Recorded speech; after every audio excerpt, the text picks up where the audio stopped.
Hey, yes, you. You already know. This is Digital Sangoma. I throw bones. You tune in to Mike in Check, and this is The Pulse. You know this. Uh-huh.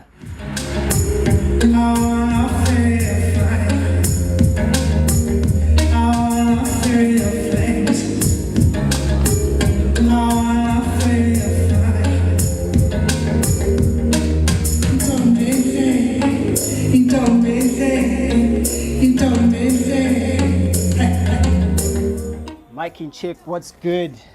It's Iconic Kosa here, back at it again. But as promised, man, I told you we'd be here with Mr. Digital Sangoma sipping on his tea here. He welcomed us to his humble abode. Yeah, man, let's just say we have the exclusive. This man just dropped a crazy, crazy album at the beginning of this month, and we're just here to hear all about it. My good sir, how are you? Very well, thank you, sir. And thanks for having me. This is actually the first interview I've done since the release of the album. Oh, So wonderful. It's such an honor. Wonderful. Yeah. Glad to know we have that exclusive. You know this. Yes, brother, man. Now, for the most part, I just want to backtrack before we go forward. For the most part, some people may have known you or still know you as Umandi Simaf, right? And the transition happened from Umandi Simaf to Digital Sangoma.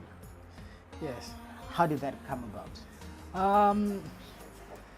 It was just about time, for many years dabbling with a lot of sounds, and Digital Sangoma has been a project. Actually started off as a project 5, 6, 7 years ago, I think.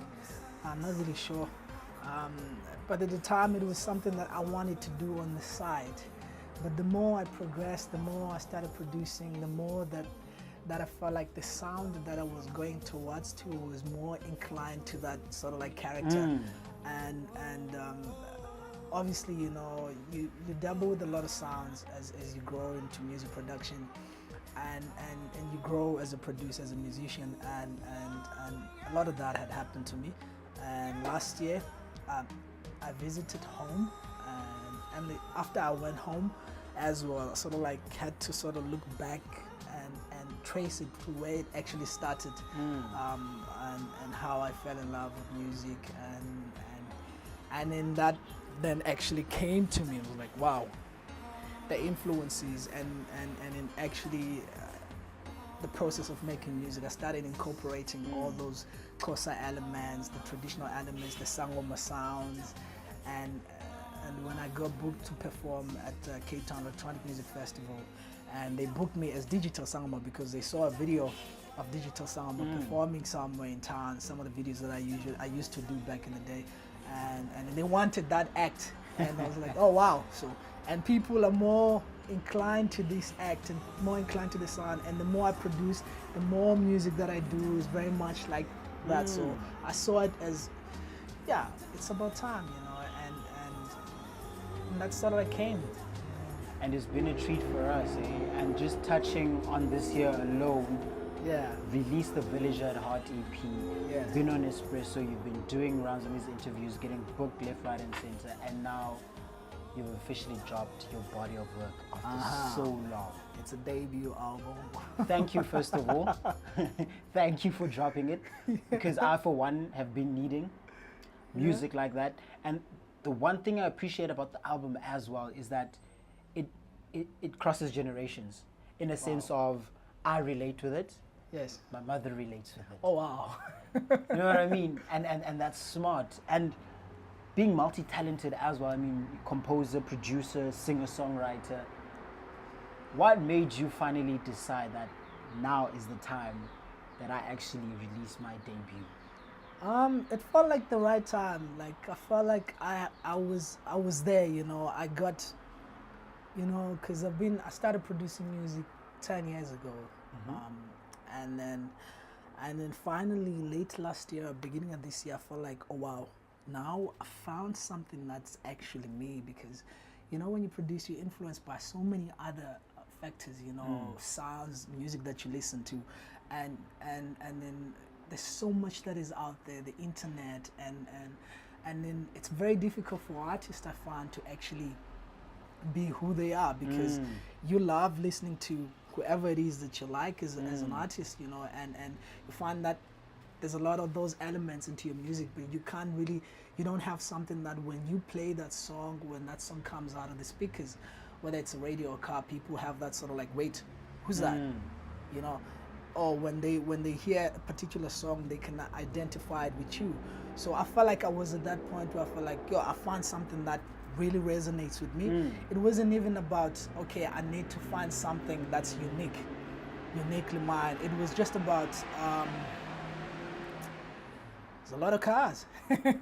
It was just about, you know, finding that the thing that actually spoke to me, you know, that sound that actually resonated with me, that made me feel like this is something that I'm very passionate about, that I can easily express myself. It wasn't difficult. It wasn't like trying hard. It wasn't a concept. It was like, boom, this is it. This is you. And so I decided, wow, it's about time. It's about time. So I have to release a body of work now, you know. And I see that you've also kept true to your DIY approach. I understand that you've also been preaching that for the longest time. Yes. And it's actually unfolded right in front of me. Your whole DIY approach. Can you just explain it to the audience for those who don't actually understand it? That means do it yourself, you Yeah. know, and for myself, I've always been a person who just like uses whatever resources that's available in front of him, to make sure that I get the best out of what I'm trying to do, and obviously, you know, you're trying to get noticed, and what I feel like a lot of people fail, a lot of musicians or young artists, such as myself, you spend so much time trying to convince people that really don't care about what you're doing.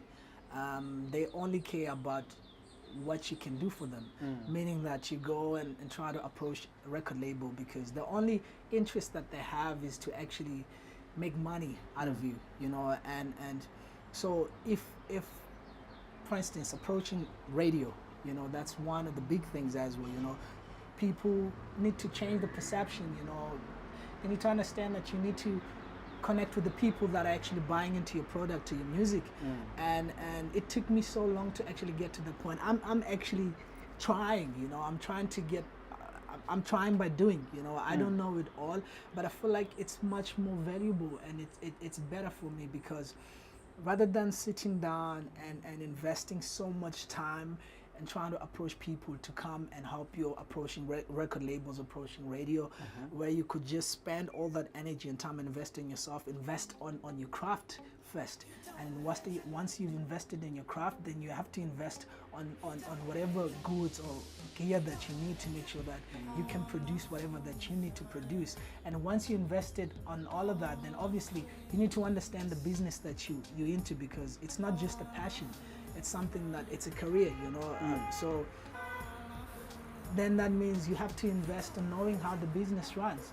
So by knowing how the business runs, by having the right structure, by having the right what you call it, drive or whatever, then whenever you get to a point where somebody comes to you and say, listen, we love what you're doing, we'd really like to work with you, then you can be the person that says, okay, that's good, but not in an arrogant way, but this is what I've done for myself. Over the years, I've built a brand, I've built something that really, really resonates with me, and then I've managed to spend so much time and engaging with the people that love what I'm doing. So what is it you're gonna do for me, you know, in order for you to come on board? So then it gives you an upper hand. It's not an easy thing.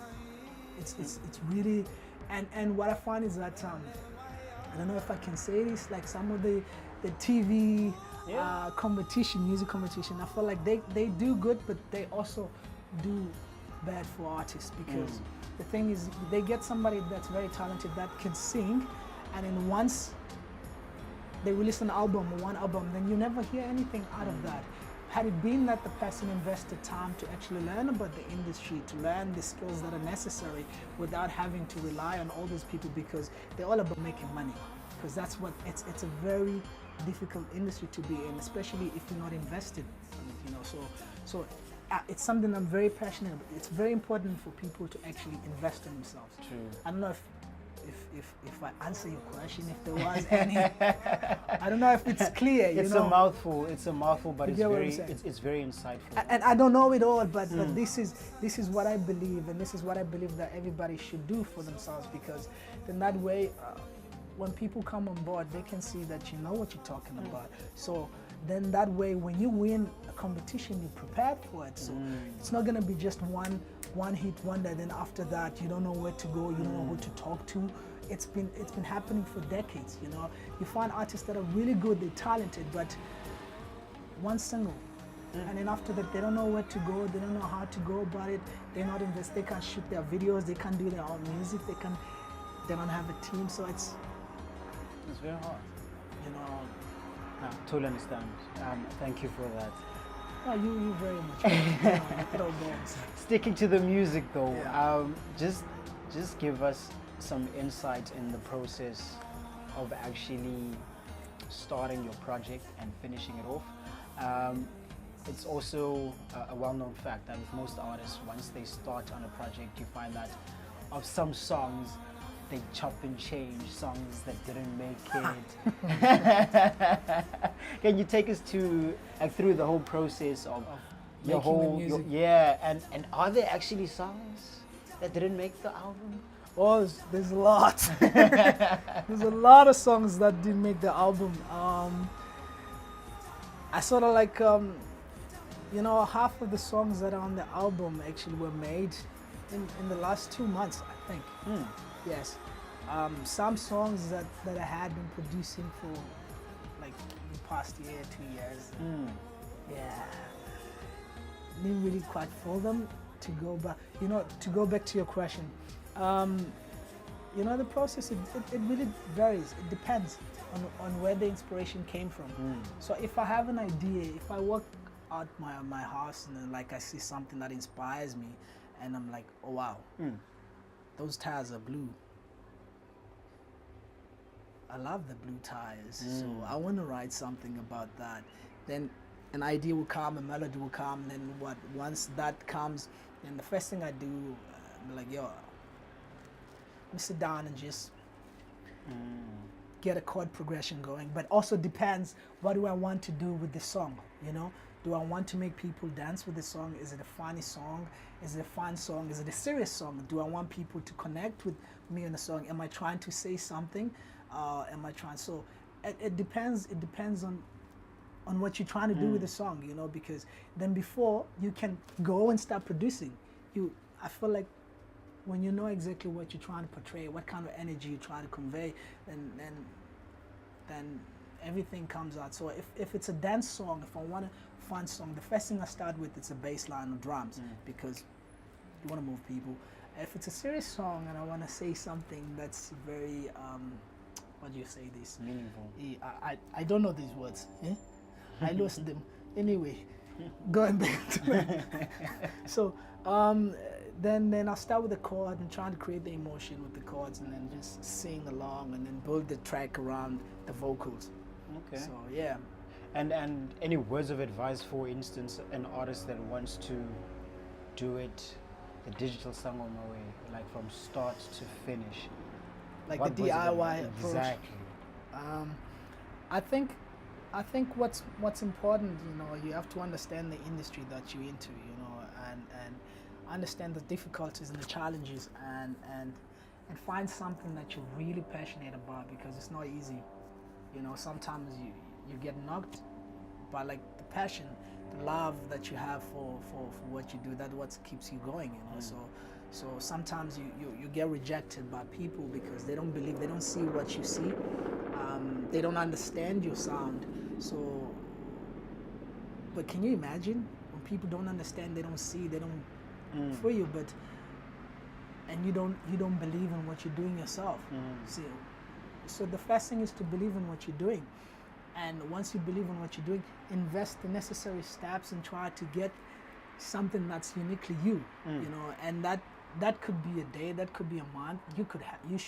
You might have it now, but for you might take 2 years. For me, it took 10 years to actually find something that was actually me. So I invested all the time producing, like every day, every second day, every week, you know, for the past 10 years, you know, and that's what it takes. Just work on it, you know, and there's no GPS, you know, so you just have to invest yourself and maintain in it. Yeah, and get the necessary gear, you know, and gear is important to make things easy for you. This day and age with social media, you know, like as you know, we've done some work together.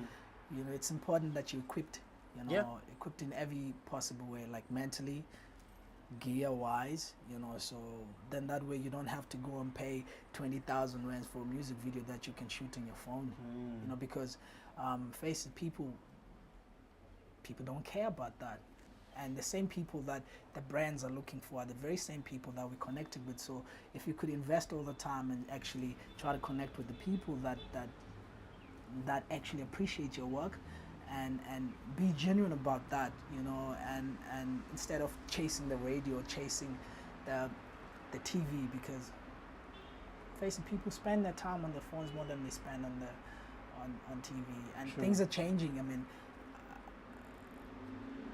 that's how Kespanyovis did it, you know. Kespanyovis, radio, he complains that the radio doesn't play his music. He's one of the biggest artists we have in Africa. That's a DY. He's not affiliated with any major labels. That's the same thing that Ricky Rick said on the Summers, you know, so that means, you know, you just have to keep up. There's so many other platforms for artists too.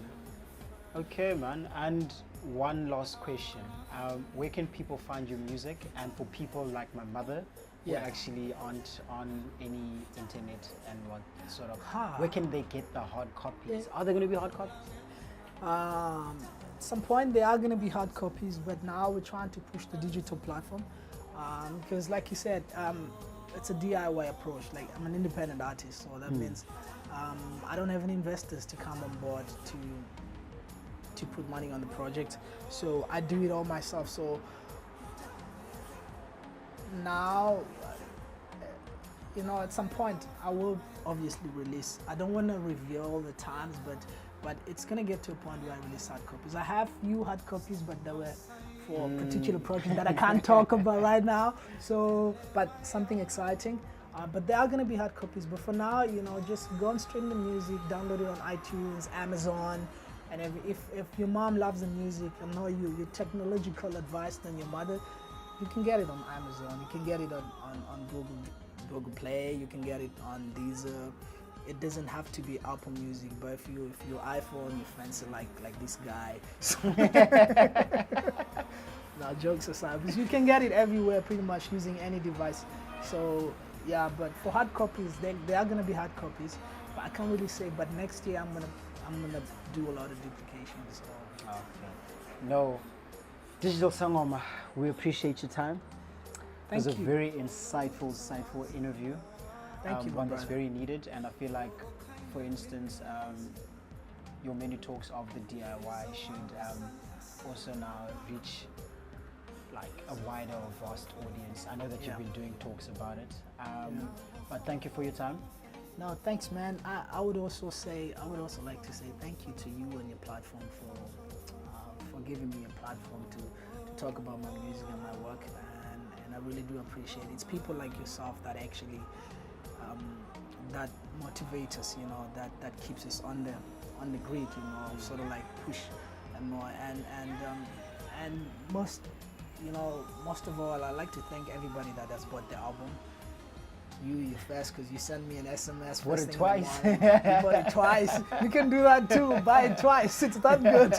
So, like, I really, like, I can't say this enough. I would thank you guys. It means a lot, you know, especially coming from an independent artist.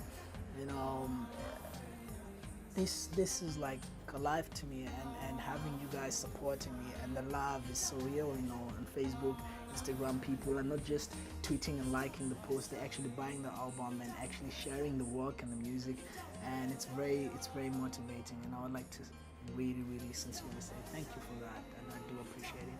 And if you don't have the album now, you know where to find it, and yeah, please play the album. And mina bathakathi